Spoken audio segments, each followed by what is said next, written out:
বলতে পারেন, আপনি জুলাই আন্দোলন ধারণ করেন, আমিও আন্দোলন, কিন্তু যিনি ভোটার সে চিন্তা করবে এই দুইজনের মধ্যে কে ধারণ করে। আপনি কি মনে করেন? সেটা আপনি বলেন না, মানে আপনি কি মনে করেন? আমি যদি মনে করি, আপনি আমাকে বলেন, আপনি রাষ্ট্রপতিকে যখন অপসারণ করলেন না তখন আপনি কি বললেন? আপনি বলতে আমি রূপক অর্থে বলছি, আপনি বিএনপি না, আমি ওইটাই মিন করছি, আচ্ছা, বুঝতে যাতে দর্শক যাতে মিসআন্ডারস্ট্যান্ড না করে। আচ্ছা, আমি যখন রাষ্ট্রপতিকে তাড়াতে চাইলাম, আপনি তখন বললেন যে নাকি সরাইলে সাংবিধানিক সংকট হবে। কেন হতো না এটা? কেন হবে? তাহলে তো প্রধানমন্ত্রীকে তাড়াইলেও সাংবিধানিক সংকট হওয়ার কথা। সেও তো সাংবিধানিক নির্বাচিত পদ, এবং সে চলে গেলে সংবিধান চলবে কেমনে, সেই দিক নির্দেশনা যেটা নাই সেটা আপনি কাভার হয়ে গেল, আর এইটা কাভার হবে না, কারণটা কি? আমি সেই বিতর্কে যাচ্ছি না, কিন্তু আপনি সরান নাই, আমি সরাইতে চাইছি, আপনি সরান নাই, আপনি তার পক্ষে ছিলেন। এরপর আসেন, একটা পর্যায়ে দাবি তুললাম আমরা, মানে আমি ছাত্রদের পক্ষে বলছি, মনে করেন যে আওয়ামী লীগের রাজনীতি নিষিদ্ধ করতে হবে। আপনি কি বললেন? না, আমরা কোনো এই রাজনৈতিক দলের নিষিদ্ধ করাটা আমরা সাপোর্ট করি না। তাহলে কি দাঁড়াইল রেজাল্টটা? আমি নিষিদ্ধ করতে চাইলাম, আপনি বাধা দিলেন, ফলাফল কি হলো? দলের নিষিদ্ধ হইল না। তারপরে কি হইল?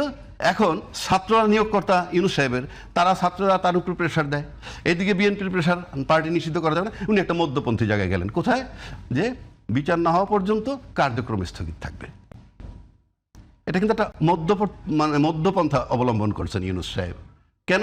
ছাত্রদের চাপ এবং আপনার চাপ, মানে আমার চাপ আর আপনার চাপ। ফলে কি হয়েছে? এখন সময়ের ব্যবধানে কিন্তু আজকে এই প্রশ্নটা আসছে যে আপনারা যখন বিএনপি যখন আওয়ামী লীগকে নিষিদ্ধ করতে দিলেন না, তাহলে 35% ভোট অথবা 25% ভোট নিয়ে তারা মাঠে আছে, তাহলে আজকে আওয়ামী লীগের নানান জনের কথা নানান কর্নার থেকে আসতেছে, তাহলে ইনক্লুসিভ নির্বাচনের দিকে আপনারা গেলেন না কেন?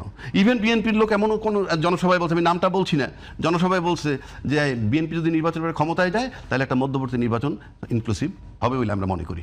হ্যাঁ, একটা কথা এসছে। তাহলে আপনি নিজেই এখন স্বীকার করতেছেন যে মধ্যবর্তী নির্বাচন হবে।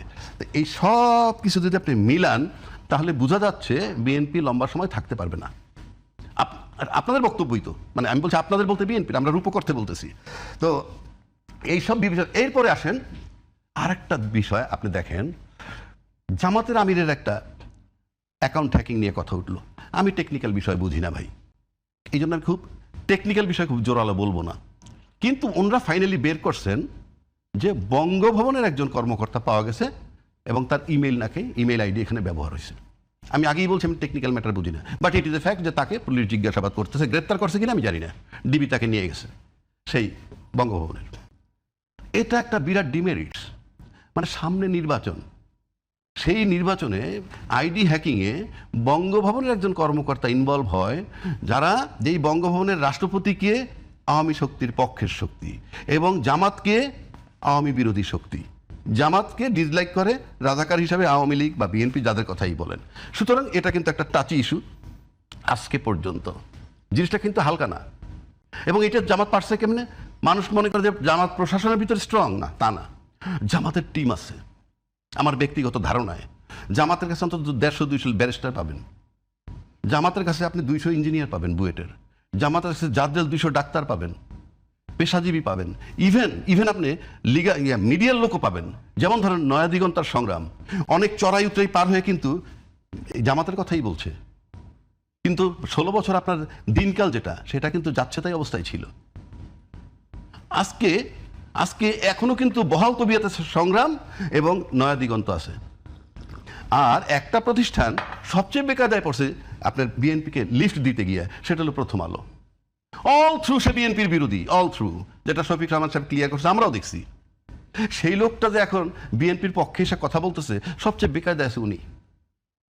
না, বেকায়দা কেন বলছেন? এটা তো একটা সময় আসে কাউকে না কাউকে সমর্থন করতে হয়। না, এটার মানে কি? না, এটার মানে হচ্ছে আপনার আইডিওলজি নাই। আপনি যখন আপনার আইডিওলজিটা চেঞ্জ করে ফেলবেন, ইউটার্ন নিবেন। প্রথম আলোর ইউটার্ন নিতে হয়েছে আজকে বিএনপির এই কভারেজ দিতে গিয়ে। এই যে ইউটার্ন নেওয়াটা, তার দীর্ঘদিন যে 16 বছর সার্ভিস দিয়েছে বিএনপির বিরুদ্ধে এবং পতিত সরকারের পক্ষে, সেখান থেকে যখন আপনি ইউটার্ন নিয়ে আইসে, না, তখন যদি আমি দেখতাম, যদি প্রথম আলো দেখে যে তখন বিএনপি যে আদর্শ গ্রহণ করতো, সেই আদর্শের জায়গাতে বিএনপি যে বিশ্বাস করতো, বিএনপি যে আচরণ করতো, সেই সমস্ত কারেকশন হয়েছে, তখন কি প্রথম আলো সমর্থন করবে না? সেই আদর্শের জায়গায় আসতেছি। আপনি আদর্শের পরিবর্তন, ভালো কথা বলছেন। তার মানে বিএনপি তার আদর্শ চেঞ্জ করছে। না, আদর্শ বলতে আমি ওইভাবে মিন করি নাই। আমার কথা কথাটা বুঝেন, যদি আমার সাথে মিলে যায়। যেই আদর্শে ঢুকলে পরে প্রথম আলোর সাথে মেলে, তখন প্রথম আলো তার কাভারেজ দেয়। তার মানে প্রথম আলোর আদর্শে আমি ঢুকছি, আমার আদর্শে প্রথম আলো ঢুকে নাই। যদি আমার আদর্শে ঢুকতো তাহলে 16 বছর ধরে আমার আপনি কি মনে করেন আসলে কার আদর্শে কে ঢুকছে? এই আমি মনে করি প্রথম আলোর আদর্শে আপনি ঢুকছেন। কিরকম? তা না হলে আপনি এমন হতে পারে না যে বিএনপির আদর্শ প্রথম আলো ধারণ করছে এখন? বুঝাচ্ছি আমি, যদি প্রথম আলো বিএনপির আদর্শ ধারণই করত, তাহলে খালেদা জিয়াকে যখন 21 আগস্টের গ্রেনেড হামলা হইল, তখন আপনি সব কিছুর আগে প্রকাশ করে দিলেন কি এই 21 আগস্টের গ্রেনেড হামলায় তারেক রহমান এবং খালেদা জিয়া জড়িত। কিচ্ছু হয় নাই, খালি বোমা হামলাটা হয়েছে, আপনি বলে দিলেন। তারপরে অন্যান্য যে চাঁদাবাজ তাজ প্রসঙ্গ, ভাই আমি বলতে চাইনি, সব ধারাবাহিকভাবে প্রথম আলোতে আসে। এরপরে যখন মইনুল হোসেন সাহেবের মইনুল হোসেন রোড দিয়ে খালেদাকে বের করে দিল, নো কমেন্ট। আপনি যখন তারা কারাগারে নিয়ে গেলেন, নো কমেন্ট। তার মানে কি? তখন সে প্রথম আলোর আদর্শে ছিল না। বেগম খালেদা ছিল জিয়ার আদর্শে। এখন জিয়ার আদর্শ খালেদা এবং তারেক রহমান তিনজন যদি আনি, জিয়ার আদর্শ ধারণ করতেন খালেদা জিয়া। এরপর থেকে এটা ফুল স্টপ। তারপরে যেটা হইল, আপনি দেখেন, আমি মিলাই দিচ্ছি আপনাকে। বাংলাদেশের দুর্ভাগ্য কি জানেন? আমাদের দুর্ভাগ্য দেখেন, বঙ্গবন্ধু যখন স্বাধীনতার পরে উনি ফেরত আসলেন পাকিস্তান থেকে, কোনো ইতিহাসে আমি যাচ্ছি না, বিতর্কিত কোনো কথায় যাচ্ছি না, কিন্তু ওই মুহূর্তে তিনি ছিলেন অবিসংবাদিত একজন নেতা। আসার পর তাকে দেশবাসী সাংঘাতিকভাবে বরণ করে নিল।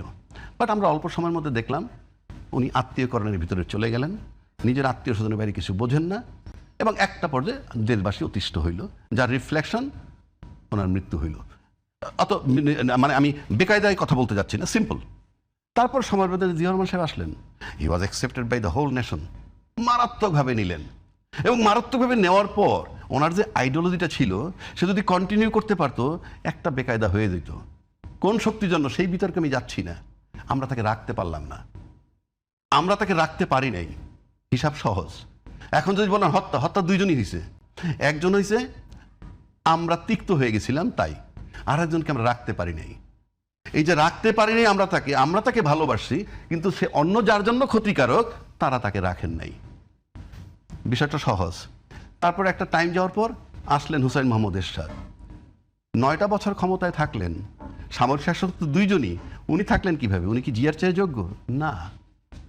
ওনার 9 বছর থাকা আর শেখ হাসিনার 16 বছর থাকার ভিতরে মিল পাবেন। এটা কিরকম? হ্যাঁ, আইডিওলজিগত। এরশাদ সাহেব কিন্তু অনেক উন্নয়নমূলক কাজ করছেন, রাষ্ট্রের অনেক উন্নয়নমূলক কাজ করছেন, কিন্তু সে হয়তো যে শক্তি তাকে বসাইছে বা পিছনে ছিল, তাদের সাথে হয়তো তার ভালো আন্ডারস্ট্যান্ডিং ছিল, এইটা করবো সেটা, একটা আন্ডারস্ট্যান্ডিং থাকে।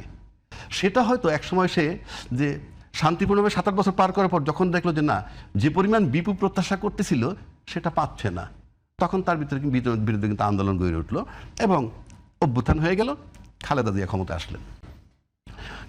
বেগম খালেদা আসার পর বেগম জিয়ার গায়ের থেকে গন্ধ পাওয়া যাচ্ছে জিয়াউর রহমানের, মানে আমি বলছি গুণগত, রাজনৈতিকভাবে সব দিক থেকে আদর্শ তার গন্ধ পাওয়া যাচ্ছে। তার গন্ধ যখন পাওয়া যাচ্ছে, তখন আপনি মনে করেন এই দেশে প্রথম থেকে তার বিরুদ্ধে কথাবার্তা উঠে নাই, এই আন্দোলন সেই আন্দোলন, বিভিন্ন বিষয় আসছে। আসার পর 96 যখন আসলো, তখন একটা ইস্যু বানানো হইলো, আসলো একটা ইস্যু, তত্ত্বাবধায়ক সরকার। সেখান থেকে নতুন সরকার এসে গেল, তত্ত্বাবধায়ক সরকার পর আসলো প্রথম শেখ হাসিনা 2001 থেকে, আবার 2001 না 96 থেকে, 96-র পরে আবার চলে আসলো খালেদা জিয়া। তখন দেখলো যে না, তো গভর্নমেন্ট খালি অল্টারনেটিভ হবে কেন, মানুষ 5 বছর পর পর অতিষ্ঠ হয়ে যায়। অতিষ্ঠ হয়ে গেলে সেকেন্ড অপশন কি থাকে? এবার আপনি আমারে মাইট দিচ্ছেন, মারছেন বলে আমি ভোট, আপনি মারছেন জনগণের, ভোট আমারে দিছে, আবার আমি জনগণের মারলাম, ভোট আপনাকে দিছে। এই যে অল্টারনেটিভ হইতে গেলে লক্ষ্যে পৌঁছানো যায় না, যেখানে আওয়ামী লীগ যে লক্ষ্যে পৌঁছাইতে চাইছিল, তখন আবার আওয়ামী লীগ মনে করলো যে না, তত্ত্বাবধায়ক সরকারটা বাদ দিয়ে দরকার, এবং বাদ দিয়ে কিন্তু সে লম্বা সময় ক্ষমতায় থাকলো। এই যে লম্বা সময় যে সে ক্ষমতায় থাকলো আর এরশাদ 9 বছর থাকলো, এর ভিতরে একটা মিল পাওয়া যায়। বেগম খালেদা দিয়ে কিন্তু যেহেতু জিয়ার আদর্শ লালন করতো, সে একটা সময় যাওয়ার পর ওই তত্ত্বাবধায়ক সরকারটা বাতিল করে তাকে কিন্তু আর ক্ষমতায় যাইতে দেওয়া হয় নাই। কারণ যে আদর্শটা দেশবাসীর জন্য প্রয়োজন, যে আদর্শটা দেশবাসীর জন্য প্রয়োজন, সেইটা লালন করতেছিল খালেদা জিয়া। কিন্তু একটা সময় খালেদা জিয়া যখন আউট হয়ে গেলেন বা আউট করা হইলো, যেভাবেই যাক, তারপর বেঁচে ছিলেন দীর্ঘদিন, ক্ষমতায় কিন্তু যান নাই। এরশাদ সাহেব যখন আউট হয়ে গেলেন সেই 1991 সালে না 90 ডিসেম্বরে 91 থেকে মারা গেলেন 2009-এ, মোটামুটি অনেক লম্বা সময় জীবিত ছিলেন, ক্ষমতায় কিন্তু আর যেতে পারেন নাই। তার মানে ক্ষমতায় লম্বা সময় থাকতে হলে আওয়ামী লীগের গুণে গুণান্বিত হইতে হবে, এবং সেই আওয়ামী লীগের গুণে যিনি গুণান্বিত হবেন তিনিই কাভারেজ পাবেন প্রথম আলোর। আজকে বিএনপি যে প্রথম আলোর কাভারেজ পাচ্ছে, হয়তো প্রথম আলো মনে করতেছে আওয়ামী লীগের